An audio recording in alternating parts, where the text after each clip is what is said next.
may karapatan naman lahat tayo, pati mga senador, magsalita at magpahayag ng kanilang mga saloobin. So nakikita natin dito ay posible nga na ang Senate President ay medyo frustrated doon sa desisyon.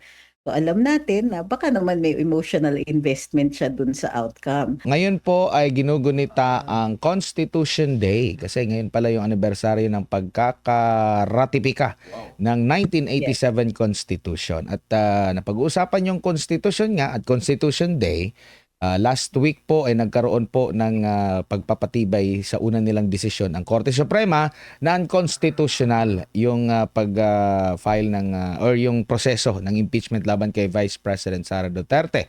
Pero pumalag dito po si Tito Sen Soto, kaugnay nga po dito dahil sabi niya nag-overreach daw, sad day daw para sa mga constitutional law student at mga professor at imposible na raw po ang impeachment. Ano pong masasabi niyo ukol po dito, attorney? And take note, unanimous po yung desisyon ng Korte Suprema, hindi nagbago yung kahit isa man lang, walang nagbago ng desisyon nila nung una po, attorney.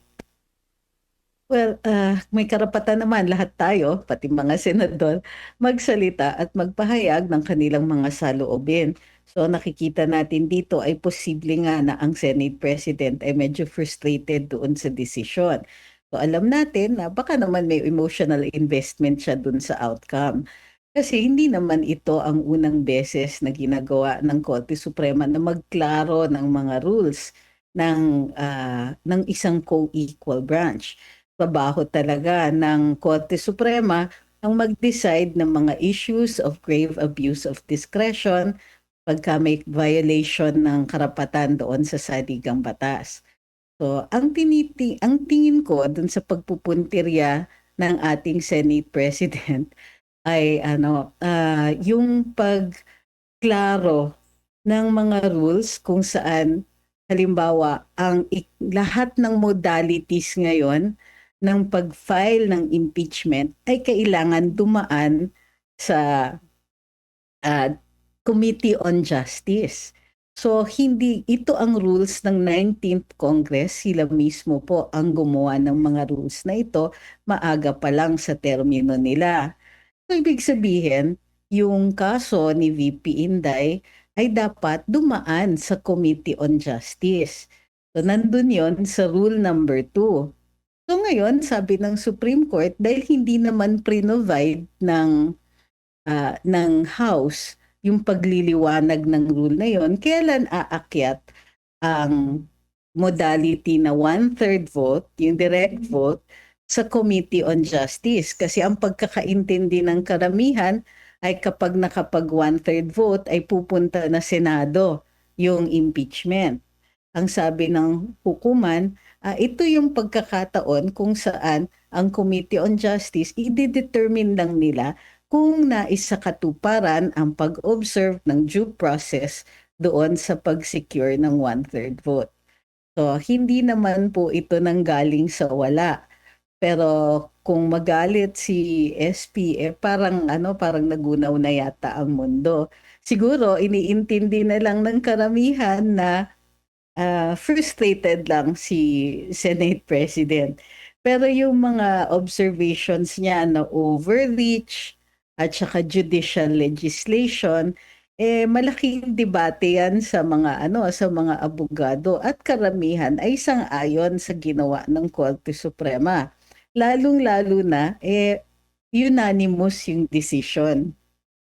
Opo, ang sabi niya ka rin kasi sa mga previous na interview niya after nga nung desisyon ng Supreme Court, para talagang nilagay na niya sa isip niya na mali yung ginawa ng Supreme Court ng 13 mga mahistrado na ito at yung pagkakamali na ito ay maitatama lang sa pamamagitan ng tsa yung ganun pong klase po ng mga hakbang na dahil frustrated ka, dahil hindi sumasang-ayon doon sa yung pinaniniwalaan, tsaka ka or kaya ka gagawa ng tsa dahil nga doon po, attorney. Kumbaga parang hindi rin yan nire-respeto yung yung Oo. sa Supreme Court natin or sa judicial po natin.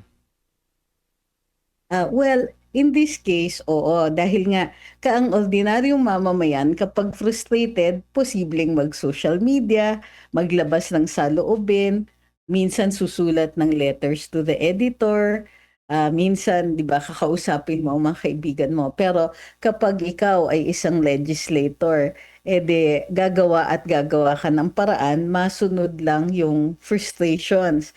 So dito nakikita natin may form of balancing ang demokrasya natin. Sa ginagawa ni Senate President na maraming hindi sumasang-ayon, ay nakikita na nagpapakilala siya kung anong klase, anong turing niya sa kanyang pagiging legislator. Nagagamit ito sa kanyang sariling pananaw or agenda.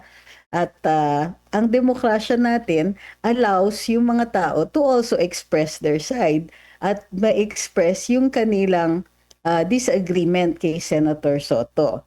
Gayunpaman, kung pipilitin nila ang isang unpopular na stand, kumbaga magbabago ka ng saligang batas, ang basic charter ng ating buong sistema para lang dahil hindi ka lang sang-ayon sa isang desisyon ng Korte Suprema, then para itong, how do you call this, nakikita ng mga tao that this is the kind of legislator you are and it will work possibly against him sa eleksyon.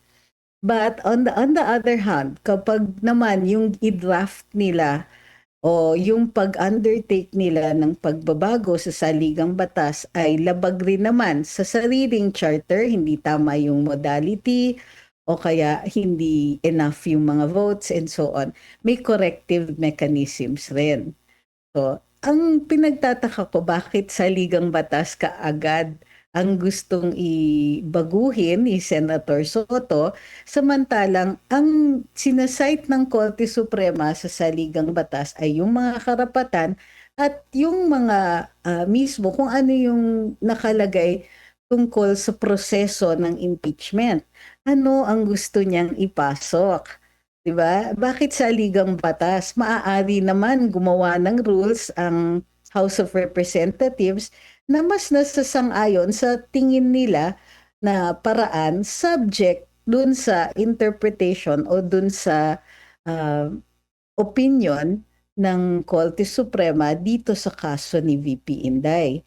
So, isa pa yon, medyo drastic yung gustong i-propose ni Senator Soto at napaka-drastic na move, babaguhin mo ang saligang batas, hindi pa nila nasusubukan yung Opo. pag-draft halimbawa ng rules na mas siguro naaayon kung gusto nila ng mas mabilis na paraan.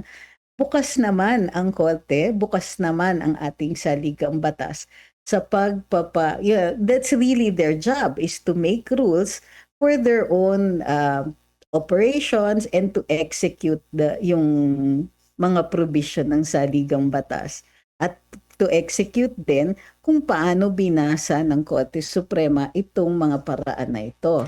Ang Opo. mahalaga lang ay ina-uphold nila ang karapatan ng mga respondent dito. So, tama po kayo, medyo drastic yung mga pinopropose ni Senator Soto, pero nakikita din naman ito ng electorate. Kumbaga ma'am, hindi tumutugma yung kanyang naging reaction. Mas maiintindihan pa kung 7-6 ang boto doon sa desisyon. Oo, oo. Kahit yung pag-file ng motion for reconsideration, makikita ninyo, bihirang-bihira po yung may mag-file ng motion for reconsideration kapag unanimous na yung boto. Kasi ang kailangan mong ma-persuade ay mayorya pa rin. Hindi man lang, tama kayo sa obserbasyon ninyo, kahit isa, walang nagbago ng opinyon. May mga kinlaro lang, may mga dinagdag ang Korte Suprema, pero wala tayong nakikita, may nagbago ng posisyon. Ito yung dapat yata iniintindi ni Senator Soto. Masyadong severe yung paglalabag doon sa karapatan ng respondent ni VP Inday. At masyadong extreme din yung actions ng House of Representatives. Kasi nandun na sila sa punto na ang mga congressman posibleng hindi lahat nakabasa ng reklamo. Hindi nabigyan ng kopya ng ebidensya yung mga kongresista.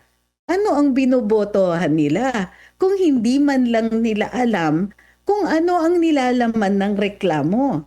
Ito ang medyo outraging, nakakaantig na ng puso at nakakagalit. What were they voting for kung hindi man lang nila nakita yung reklamo at yung ebidensya? So, pag may mga ganitong mga pagkakataon, of course, papasok ang Korte Suprema dyan. Kasi this is the first time na ganito ka blatant at kitang-kita natin yung paglalabag ng karapatan ni VP Inday sa due process. Kahit si VP, hindi siya nabigyan ng pagkakataon na sumagot o mag-explain. Alam natin sa saligang batas may tinatawag na procedural due process. Kailangan binigyan siya ng kopya ng reklamo. Kailangan binigyan siya ng pagkakataon i-explain. Kung hindi rin lang narinig ng mga kongresista yung explanation, uulitin ko yung tanong, what were they voting for? Wala kang kopya ng reklamo, wala kang kopya ng ebidensya, hindi man lang sila rin nakapagtanong kay VP o ipaliwanag mo nga to o anong nangyari dito. Walang ganon. Very, very basic yan sa ating saligang batas. So, kung hindi umabot dun sa punto na ang House of Representatives ay nagpakita ng ganitong klaseng disrespect para sa karapatan, at hindi dapat natin kinakalimutan ito, or at least yung perceived disrespect na naipakita nila ng ganito, hindi po magiging ganyan ang ruling ng hukuman. They only step in at ganito ang nagiging desisyon kapag medyo extreme din yung behavior na hinaharap sa kanila. So I think that if anybody here is to blame, ano yung titignan ninyo na punot dulo nito? It's the actions of the House. Isipin ninyo, ang claim nila dumating ang fourth impeachment complaint ng February 5 and within the day nakapagplenaryo, within the day nakapagboto. So how is this not going to be questioned?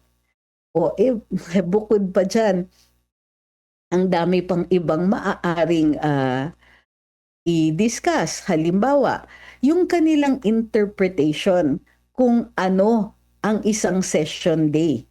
Ang sinasabi ng iba nagbago. Kung sakasakaling ito na ang interpretation ng House of Representatives, one session day daw can be several calendar days. Kasi at the end of the session day, sinususpindi lang daw ang session. So, posibleng 5 araw is one session day. Ang sabi ng hukuman, hindi pwede. It must be read in the ordinary sense of its meaning. Kasi kung masyadong mahaba ng ganyan, masyadong malapad ang discretion ng Kongreso and could possibly be manipulative. So, in this case, nakikita natin that yung paggalaw ng Korte Suprema ay nasa loob pa ng reason, may logic, may reason at naaayon pa rin sa batas. And again, ang impetus niyan, ang tumulak sa isang desisyon na siguro ang perception nga ay hugely controversial is because of what happened on February 5, 2025.